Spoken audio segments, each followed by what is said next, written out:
On s'est vite dit que pour faire le meilleur champagne ou le meilleur vin possible, il fallait avoir ces grands terroirs et s'en occuper soi-même. Donc avoir effectivement tous les matins les pieds dans la terre, derrière nos vignes, observer la nature, observer la vigne, observer le ciel, observer son environnement. Notre métier au quotidien et notre premier métier finalement, c'est d'être au cœur de cette nature.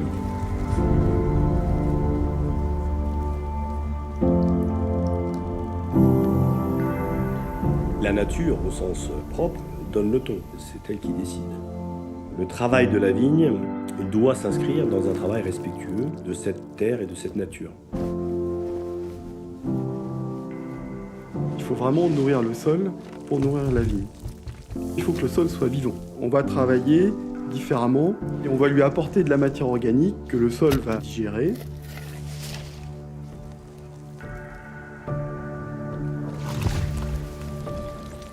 Les plus beaux terroirs, on les fait au cheval, dans l'idée de respecter mieux les sols et dans l'idée de faire toujours des plus beaux raisins.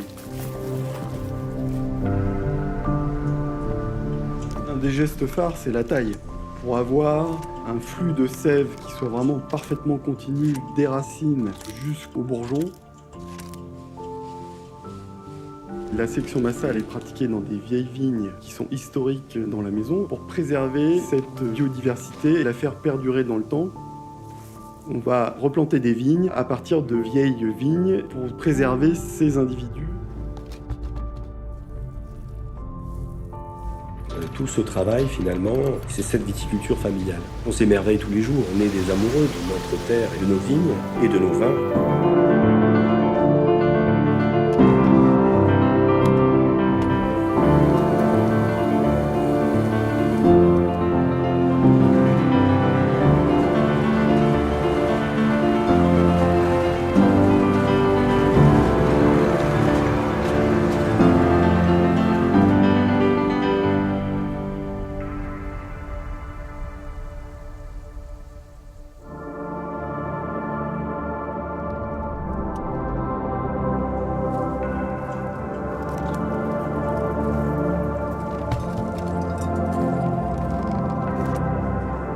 Finalement, pour faire le meilleur vin possible, il faut un raisin qui a un goût particulier. Que ce goût particulier, il fallait déjà le piloter à la vigne avant même d'avoir les raisins dans les chais.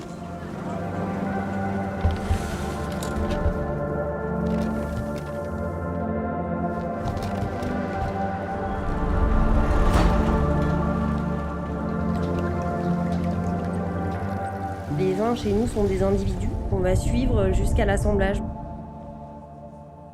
La grande particularité de la maison, c'est d'avoir des petites cuves pour permettre de faire des vinifications parcellaires. Ça permet d'avoir une palette de composition très large.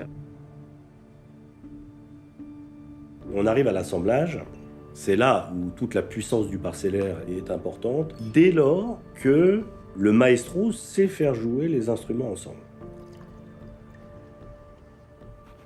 Cette création de l'assemblage, que j'appelle moi une composition, on aligne les notes, ça marche, la mélodie fonctionne ou ça ne marche pas, et il faut prendre un autre chemin. Avec l'équipe de dégustation, on passe 4 mois chaque année complètement à composer. On ne sait même plus comment commenter, ça donne un peu des frissons. Quand on a un grand vin qui est très énergique, qui donne de l'émotion, on a un peu le souffle coupé. On est avant tout vigneron, avant d'être œnologue et vinificateur. La matière première, chez nous, c'est le cœur des vins. C'est vraiment ce qu'on essaye de révéler, en tout cas, dans nos bouteilles. Je crois qu'on ne peut pas projeter une vision si on n'a pas une vraie connaissance de nos racines.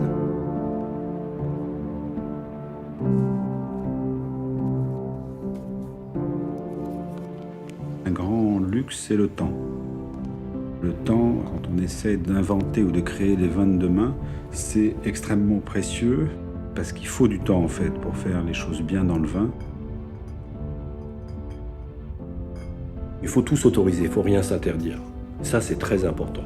Il faut agir quotidiennement, à chaque niveau, dans la terre, dans la taille, dans la plantation, dans la sélection, agir comme un artisan. Quand les gens parlent de terroir et qu'ils parlent de la géologie, du climat, de l'altitude, du lieu, en disant les grands crus de Champagne, c'est magique, oui, mais tout ça, c'est rien sans l'homme. Le numéro 1 du terroir, c'est l'homme. Le numéro 1 de toute histoire, c'est l'homme. C'est la clé de tout. C'est la clé de la qualité, c'est la clé de l'engagement, de l'attention aux détails, de l'envie de faire mieux.